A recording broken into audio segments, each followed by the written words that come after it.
Welcome back to the Bernard Lee Poker Show. We are very fortunate to have this guest on.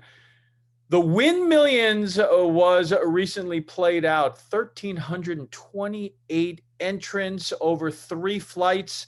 It was a $10,000 buy-in, and the prize pool was almost 12.5 million.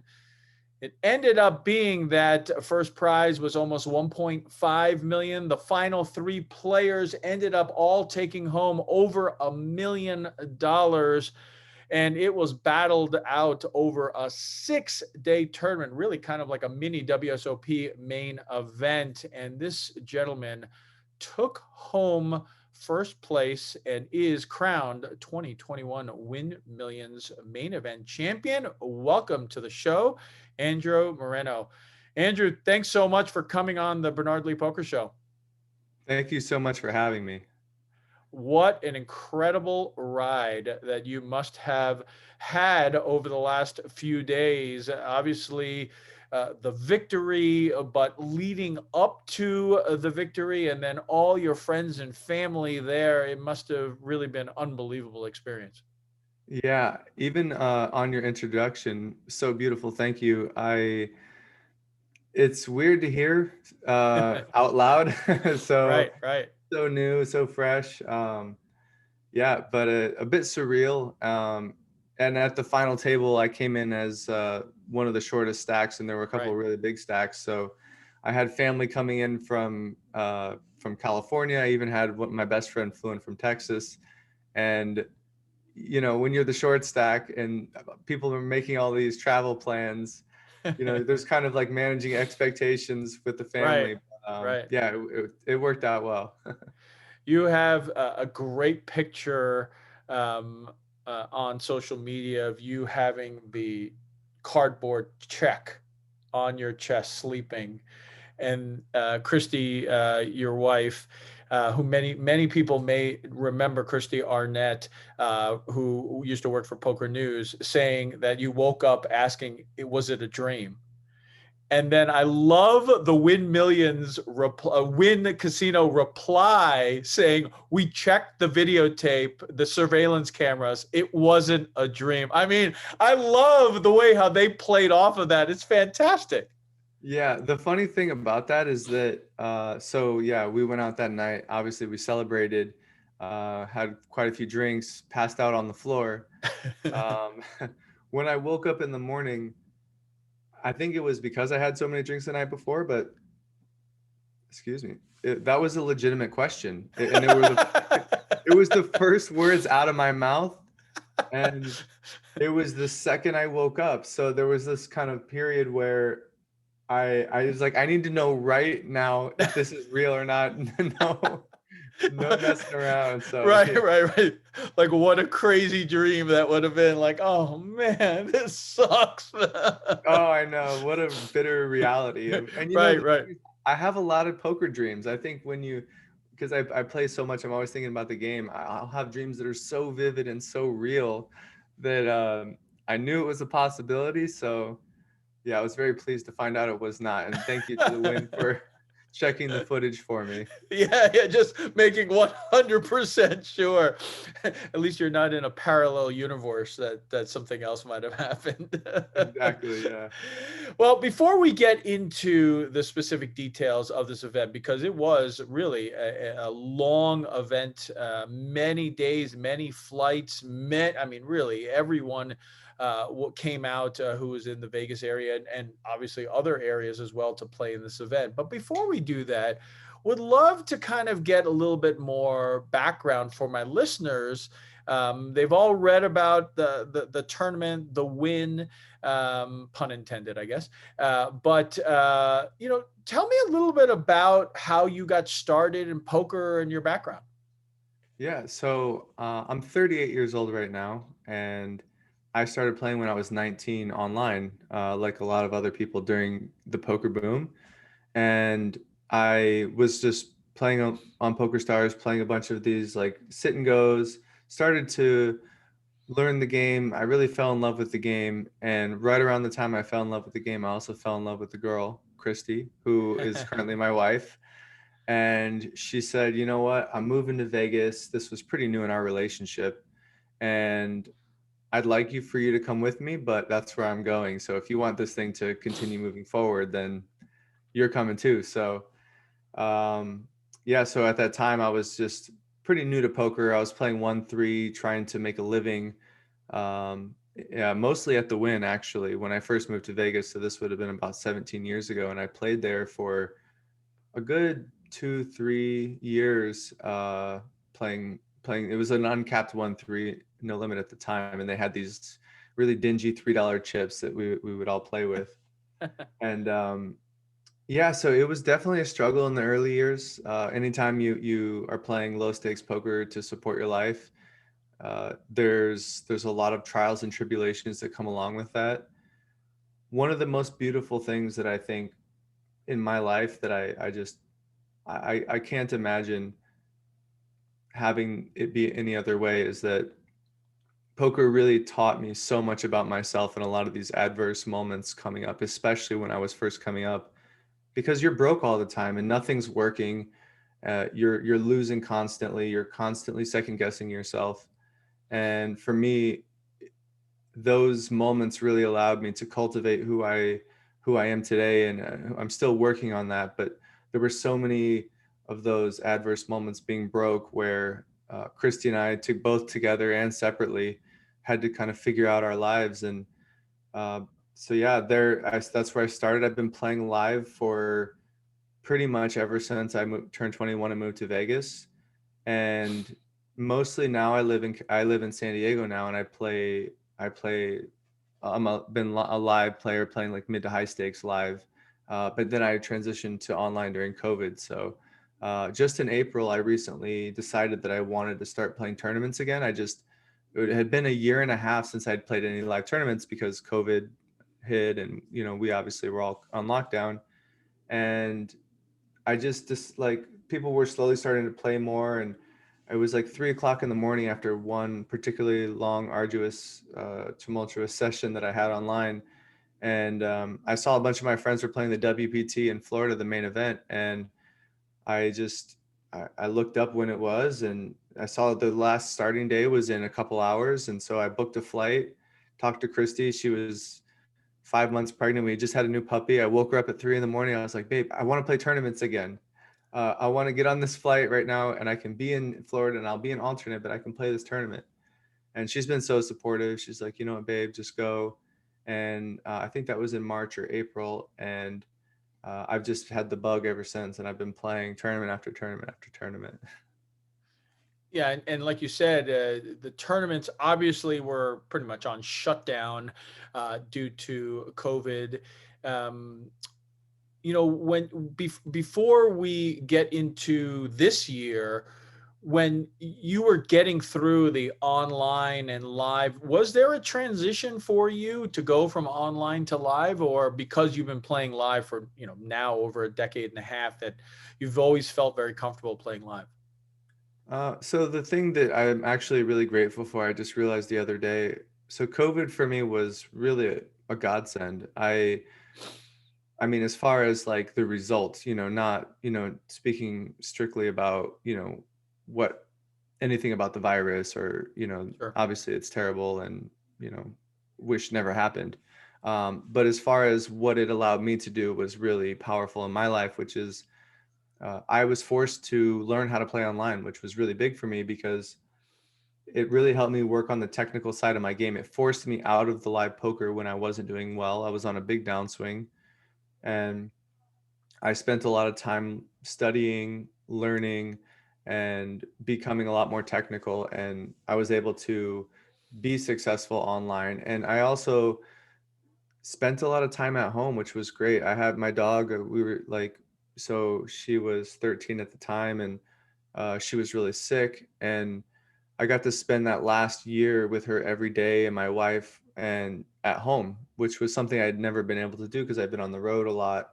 And so not only was I working really hard on my game to be successful online, but my dog that was really sick, that I really loved dearly, I got to just care for her in a way that I hadn't in a very long time. So I had a lot of really special times with Christy and my dog during that time during COVID. And I also really elevated my game, I believe, during that time. So yeah, COVID for me was, and it's tough. Like I, I really struggled in the beginning playing online. I'm sure a lot of you that play poker know, playing online is just, it's so much more difficult. You find all the best players on there. So um, yeah, it was COVID hitting actually really came at a good time as far as spending time away from live poker. So, what did you do specifically? Because I'm sure there's a lot of people right now who obviously not only are envious, but would love to, be in your shoes. And so there are a lot of people who are local grinders, and but also other people who travel the tour and would love to experience what you did. And you said you worked a lot on your technical game. What specifically did you do?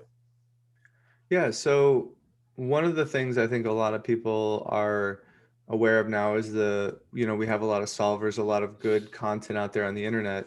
And solvers are really powerful tools. And I had never really knew how to use a solver very well. Right. So I started working with someone that did really understand how to use one. And when you play on the online specifically, it's very important to be familiar with how a solver thinks in a lot of scenarios because it is so technical. In a live arena, it's not nearly as important, which is why I think you don't hear about it as much, for live tournaments or live cash games. But that was probably the biggest thing that I did, and as well as like some of the courses I think are really good. Upswing has a really good one with Canoe. Run It Once has a bunch of great material. So I just spent a lot of time really going through a lot of that information. And I think for your listeners out there that, they want to get better and they want to, like maybe potentially do some of the things that I did, I feel like the hard work, like the things that I did are the things that most people aren't willing to do, which is sit in front of a computer. It's boring. It's dense material. You need breaks often. But if you can really force yourself through and be like, I remember that Andrew guy said it was going to be boring, and this is how I'm going to elevate myself. I'm really ready to get better at poker. It's just spending that, 1 or 2 hours a week, even 3 hours a week, where you Right. just sit there and you take notes and there's no other distractions. And that is just immensely valuable. And you would be surprised how few people do that.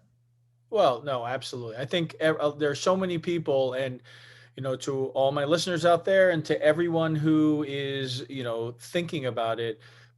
People, one of the things I always tell people that ask, how do you get better at your game, is you got to be honest with yourself. People just say, oh, I just always get unlucky. I don't think you always get unlucky. Sometimes you play badly, and you really just have to be honest with yourself. And I think that too many people look at the end result or the end goal, right? They look at Andrew Moreno winning 2021 Wynn Millions. Oh, he's been playing for so long, and you know what? I can do that. Well, people don't realize the work that came with it. It's not just it happens and oh, he had a lucky 6 days. It is a lot of work that comes with it for him to survive day after day after day, and maybe make that really good fold, that someone else wouldn't have made, or maybe make that value bet that somebody else wouldn't have made to give you those chips. There are a lot of little things, and I think that that's the stuff that people just have to literally look at themselves and make that commitment. And if they aren't willing to make that commitment, there's nothing wrong with that. That's fine. People have to make their own decisions, but I also don't think that they should be upset when they're not being successful because they haven't made the commitment. It's just like anything else, whether it's a sport or whether it's whatever.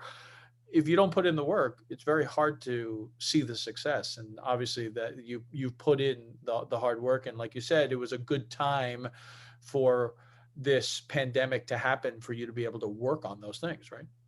Yeah. And you touched on something just to really briefly, I've always said that the self-aware people in poker are making money from the people that aren't self-aware. Right. And this I is as love it. simple Yeah. as that. Yeah. 100%. 100%. I said it the other day when I was playing, and uh, I had mentioned something to somebody. It was just a small thing because they had asked, did I do that right or did I do that wrong? And I basically had told them, stop limping. Like in this specific situation, stop limping. Like you're just literally, and they did it again about literally 2 minutes later. And a person who was sitting a couple over from me looked at me and went, didn't you just say not to? And I mouthed to them, that's why I still make a living. Right. Because Yeah. and it's just unfortunate. Right. I mean, people still are so stuck in their way, and they sometimes have to, is something as simple as that. They just have to go outside of their comfort zone, and they don't want to, and that's fine. There's nothing, again, I don't criticize anyone. As we said, that's why we're able to continue to make livings sometimes. And I think people who want to put in the work and, will find the success and that you have. Okay. I'm jumping off the soapbox now. Goosh, right? So, but this year, before the Wynn Millions, you were having an incredible start to the year. You final tabled MSPT in San Diego. You won a Deep Stack Championship, $1,100 event for over $127,000. I mean, you had almost $200,000 in winnings already this year. Was it very comforting that you were seeing these results right away as you're coming back into the live arena? It really was. I think two things were really happening was one, I was having an incredible amount of fun after being in quarantine for a year and a half. To sit down at a poker table and have a conversation with someone, share a smile, it was I was just completely hooked. So I was enjoying myself. Right. And the other thing is I was very confident from the work I had done. So, having confidence and, enjoying yourself, I think that combination for me has been really good to play my best possible game. And then you throw in a bit of good fortune and, you're having a good year. Right, right, right. How was it when you first came back? You jokingly said and have a smile with somebody, but you probably couldn't do that, right? Because all the masks and everything like that originally. So how was it when you first came back? Because we had a bunch of people. For many of my listeners, we did a lot of interviews about COVID when it first came out, and then as people started getting into playing, we interviewed a lot of people about their experiences. What was your experience like when you first got back on the table? Because it was still new. Now, obviously, the plexiglass and the masks are now coming off in Vegas. But when it first started in March and April, everything was still up and et cetera, et cetera. So how was that experience initially? Yeah, so for me, because I've been playing live poker for around 17 years now. Um, and that's a lot of hours. I play a lot of hours throughout that time. So when I sat down, I didn't see plexiglass, I didn't see masks. It was a little bit harder to hear people. That was Right. definitely noticeable, but I didn't miss a beat. It was like I never left, and I Yeah. didn't I didn't notice any of that stuff really. I was just so enamored with just the game of poker and to be in the presence of other people that yeah, I really was able to look past a lot of that. But I totally get it if someone has a different experience. Yeah, but for me, that was definitely mine. Yeah, you just so thankful to get back onto the felt, obviously, again, right? Yeah. Um, so one of the things also is that your brother is in poker as well. Some people may know him and not realize it because they don't know him by his last name, which is obviously yours. A lot of people know him as Johnny Vibes, and also not only playing but also has a big social media presence. How is it for you two? He was obviously there when you guys won. He literally almost tackled you and knocked you over after the final card fell over. But how is it with your brother being able to talk about poker and talk about different experiences? Does that help as well? It really does. One thing that's it's fascinating to me, which is I guess it shouldn't be so interesting, but we're very similar poker players. We think about the game very similarly. We play our hands in a very similar fashion very often. So from that side, it's always been nice to, he's a great poker mind himself. But just as the brother aspect, I mean, we've been so close my whole life, and to have him there and sharing that experience with him was just, I mean, those are the things that I'll remember. I'm not going to remember the hands that I played, or the trophy. The money, I'm sure, is great, and that'll run its course. But when I look back on my life, when I'm on my deathbed, I'll remember him tackling me. I'll remember my mom and my wife and my unborn child like pressing up against me, and in Yeah, yeah. this big huddle. And you know I know it sounds a bit cheesy, and people are like, yeah, sure, like the money and whatever. Um, but I mean, that's been true about any of the big moments of my career. Just having those people there has been the most important thing to me. So yeah, very Sure. special. Yeah, it is so fantastic for you to have had friends and family there. We'll also be very fortunate. We'll have Johnny on as a guest in the upcoming weeks as well, and we'll get his take also on the experience of it. But when we come back, we're going to talk more with Andrew about the tournament itself and that ultimate moment when he took down the title as 2021 Wynn Millions main event champion. When we return here, as we continue the 14th anniversary celebration of the Bernard Lee Poker Show.